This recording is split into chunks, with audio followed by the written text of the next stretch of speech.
ഒരു കാറ് കത്തിയ അതെനിക്ക് പുല്ല. പകരം നിന്റെ ഈ തറവാട് കത്തിച്ചു കളയാൻ എനിക്ക് കഴിയാഞ്ഞിട്ടല്ല.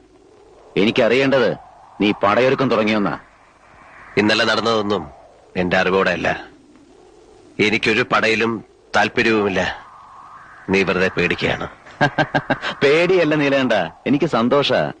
നീ ഇറങ്ങണം, പഴയ കണക്കുകളൊക്കെ തീർക്കണ്ടേ. അപ്പോഴേ എനിക്ക് ഈ കളിയിൽ ഹരം കൂടൂ. നിന്നെ ഞാൻ ഇറക്കും. മുണ്ടക്കൽ ഉത്സവത്തിന് ഇനി അധികം നാളില്ല. നിനക്കതിന് കഴിയില്ല. തീർക്കാൻ കണക്കുകൾ ബാക്കി വെക്കുന്ന സ്വഭാവം എനിക്കില്ല. അങ്ങനെ ആയിരുന്നുവെങ്കില് തളർന്നുപോയി കയ്യിൽ ഒരു കത്തി കെട്ടിവെച്ച് ഞാൻ വന്നനെ. മുണ്ടക്കിലെ വാതിലും ചവിട്ടി തുറന്ന് പഴയ നീലകണ്ഠനെ മറക്കാൻ ഞാൻ തന്നെ ശ്രമിക്കുക.